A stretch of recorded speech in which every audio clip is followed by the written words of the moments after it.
नमस्कार दोस्तों, last video में मैंने आपको निवृत्ति में सवाल नंबर 5 कराया था। आगे बढ़ते सवाल नंबर 6 की ओर। सवाल में पढ़ता हूं। रोहित, मोहित और विराट 4:3:2 के प्रमाण में लाभ हानि बांटने वाले साझेदार हैं। तारीख 31/3/2017 के दिन की उनकी पेढ़ी की पक्की तलपट निम्न अनुसार है। आगे बढ़ते हैं। तारीख 1/4/2017 के दिन रोहित निवृत्त होता है। रोहित निवृत्त होता है दोस्तों, तो चालू साझेदार रहेंगे मोहित और विराट। तारीख 1/4/2017 के दिन रोहित निवृत्त होता है। निवृत्ति की शर्तें निम्नलिखित थी। पुनः मूल्यांकन खाता, साझेदारों का पूंजी खाता और निवृत्ति के बाद की पक्की तलपट तैयार कीजिए। स्टार्ट करते हैं। मैंने लास्ट वीडियो में भी आपको समझाया था कैसे सवाल करना है। पहले पूंजी शेष आगे लाए, नगद और पूंजी की, फिर लाभ का अनुपात, फिर समायोजन, फिर पक्की तलपट में जो कुछ बाकी हो उसे लिख लेना है। तो स्टार्ट करते हैं। शेष आगे लाए 1,60,000, 96,000 और 80,000। 1,60,000, 96,000 और 80,000। शेष आगे लाए।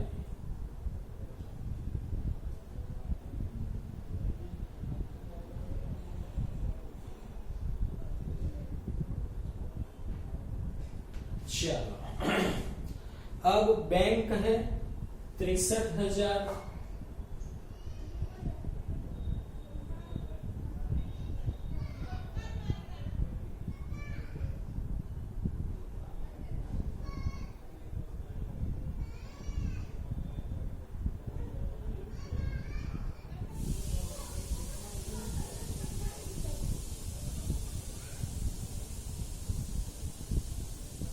चलो अब जरा देख लेते हैं।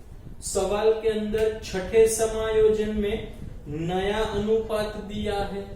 पढ़ता हूं मैं। मोहित और विराट का नया लाभ हानि का प्रमाण 2:1 रखना है। नया अनुपात दिया है, पुराना अनुपात है, तो हमें लाभ ज्ञात करना पड़ेगा। तो दोस्तों लाभ की गणना कर लेते हैं। लाभ का सूत्र क्या है? नया अनुपात, शॉर्ट में लिखता हूं मैं, माइनस पुराना अनुपात। चलो, सबसे पहले किसको लाभ मिलेगा? मोहित को।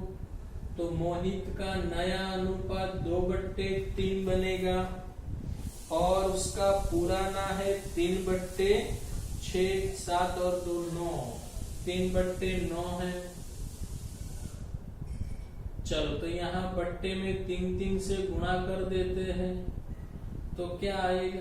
ये माइनस है दोस्तों, तो क्या बचेगा? 6 - 3/9, तो 3/9। चलो, m के बाद कौन आएगा? v। नया अनुपात 1/3 माइनस पुराना अनुपात 2/9। ऊपर नीचे 3 से गुणा करेंगे तो लसअ समान हो जाएगा।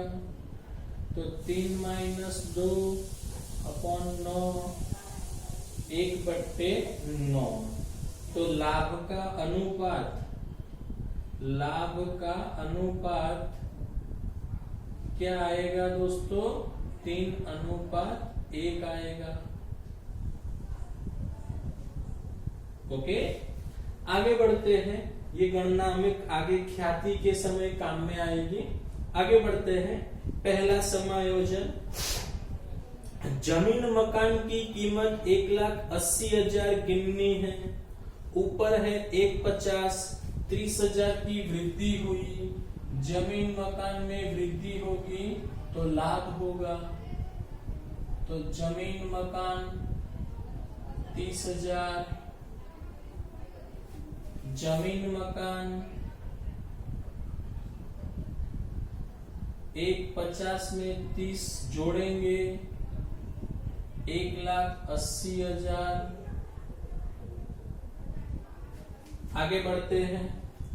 यंत्र की कीमत 15,000 से घटानी है, उधार साइड आएगा। कितना घटाना है वो बता दिया है। यंत्र खाता 15,000 घटानी है कीमत। यंत्र कितना है 90,000, तो 90,000 में से 15,000 घटाएंगे तो आएगा 75,000। तीसरा समायोजन, देनदार पर 10% डिबत ऋण अनामत रखना है।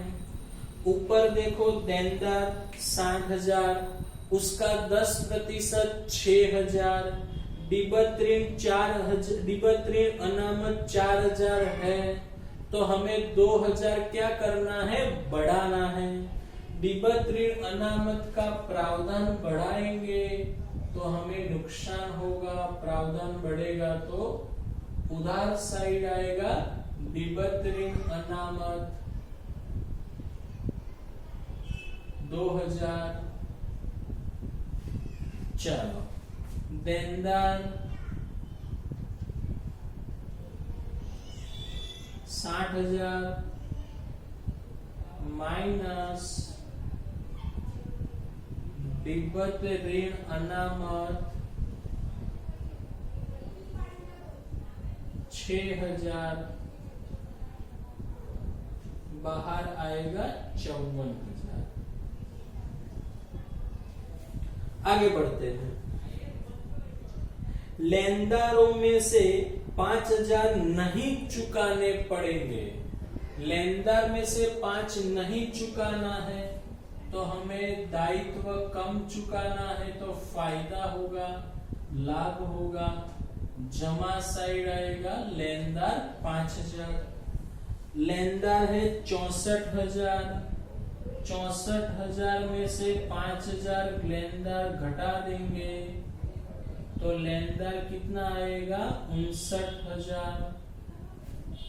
आगे बढ़ते हैं।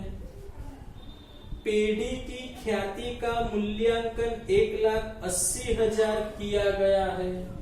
चलो ख्याति का मूल्यांकन 180, नई ख्याति। अब कौन निवृत्त होता है, आर, तो आर की ख्याति ज्ञात करेंगे। तो आर जो निवृत्त होता है वो क्या करेगा, त्याग 1,80,000 गुणे 4/9, तो वो कितना त्याग करेगा 80,000।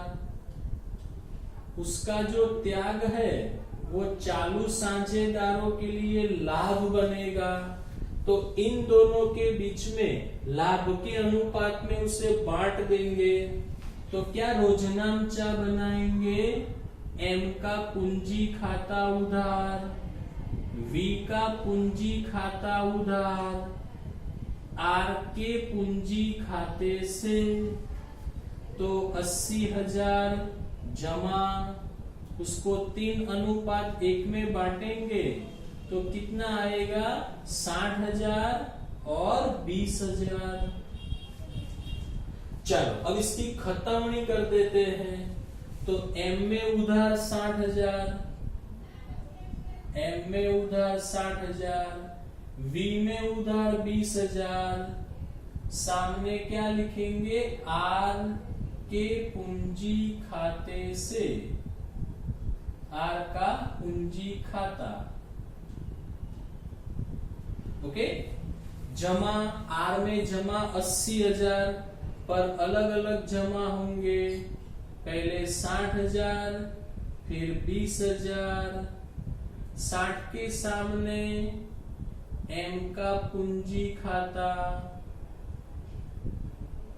और 20 के सामने V का पूंजी खाता। ओके दोस्तों, समझना ध्यान से, वीडियो को स्पीड में पूरा मत कर देना। 7वां समायोजन, रोहित को 20,000 तुरंत ही चुकाने हैं और बाकी की रकम लोन के रूप में रखनी है। वो हम लास्ट में करेंगे, अभी उसको छोड़ देते हैं। आ जाते हैं पक्की तलपट में। अनामत फंड है 45,000, बांट देते हैं तो आएगा 20,000, 4:3:2 में 20,000, 15,000, 10,000। अनामत फंड को बांटेंगे 20,000, 15,000, 10,000। अनामत फंड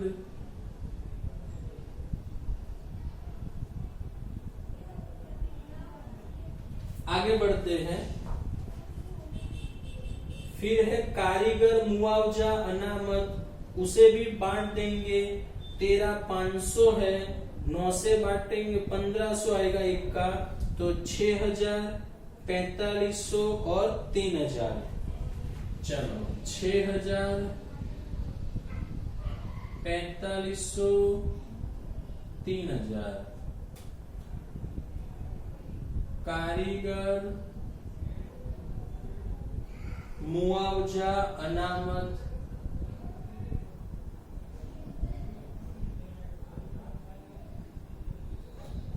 कारीगर मुआवजा अनामत। साझेदारों की लोन है, पूंजी दायित्व साइड लोन है। इसका मतलब है हमने रोहित और मोहित के पास से लोन ली होगी। अब इसमें से कौन निवृत्त होता है? रोहित। तो उसकी लोन हमें उसको वापस करनी पड़ेगी। तो रोहित को लोन वापस करेंगे, मतलब उसको चुकाना है, तो उसके पूंजी खाते की जमा साइड लिखेंगे।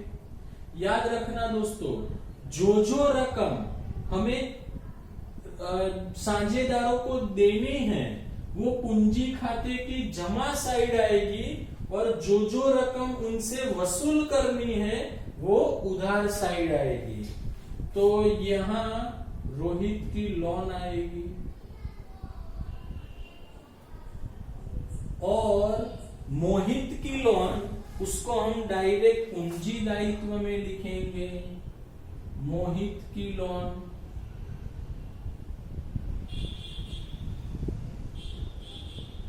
कितनी है? 16,000। चलो लेनदार आ गया। संपत्ति में ख्याति, पुरानी ख्याति है, बांट देंगे तो आएगा 16,000, 12,000 और 8,000। उधार साइड लिखेंगे 16,000, 12,000 और 8,000। ख्याति आगे बढ़ते हैं। यंत्र आ गया, जमीन मकान आ गया, यंत्र आ गया। स्टॉक 85,000।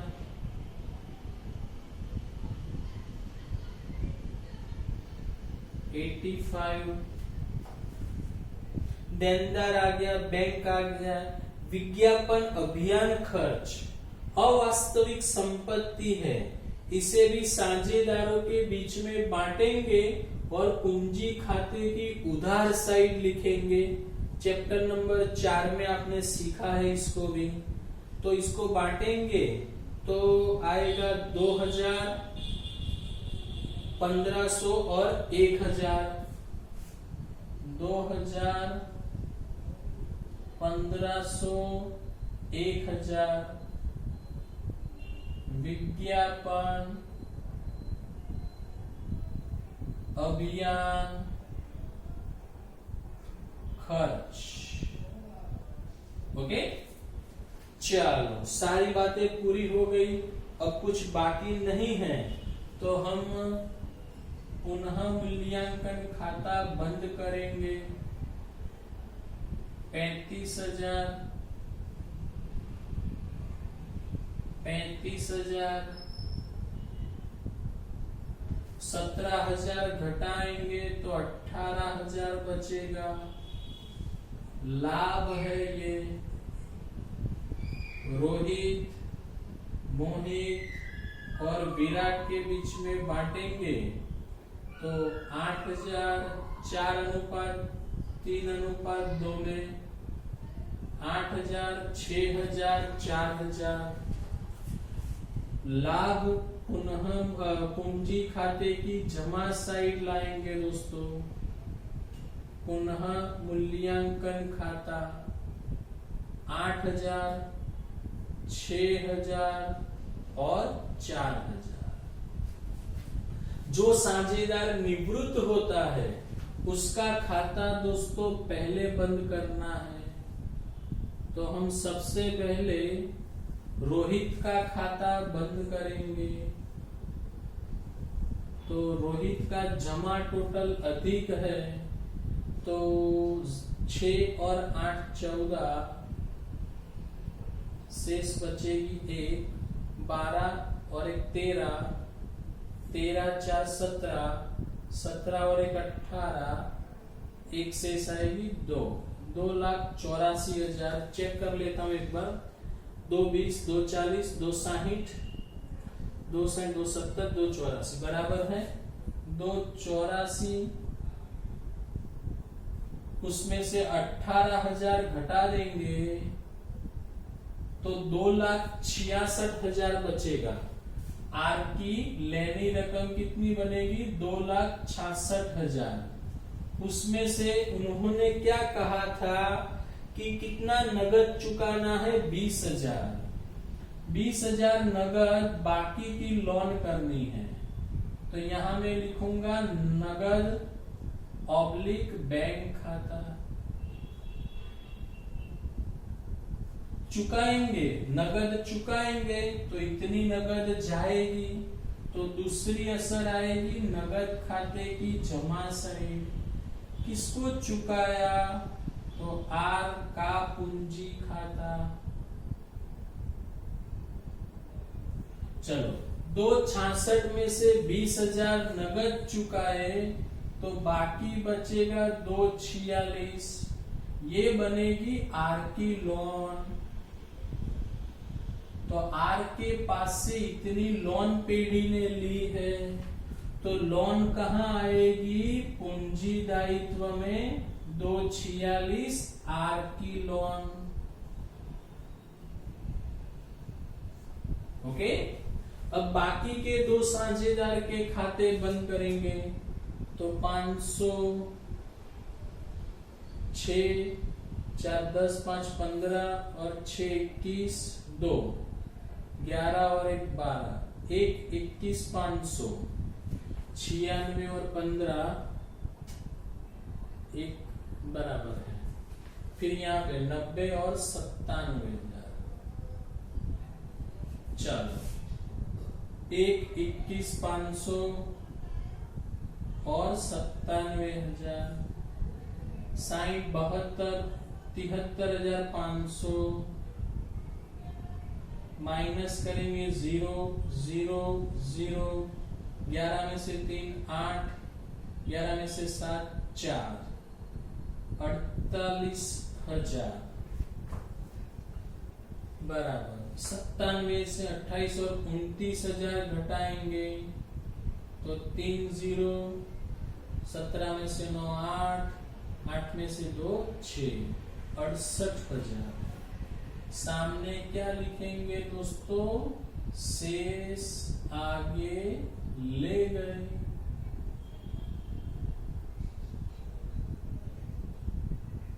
शेष आगे ले गए।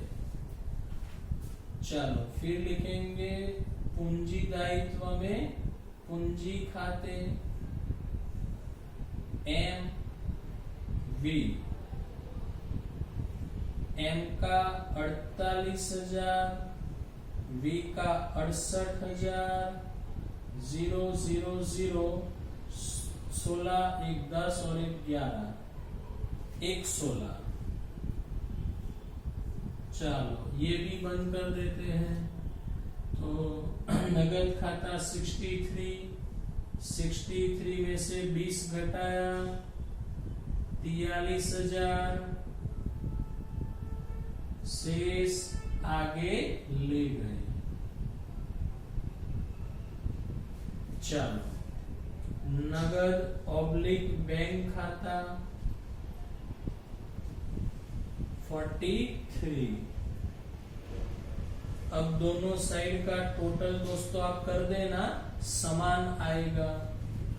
सवाल को दोस्तों ध्यान से समझना, वीडियो आराम से देखना, जल्दी से वीडियो खत्म मत कर देना।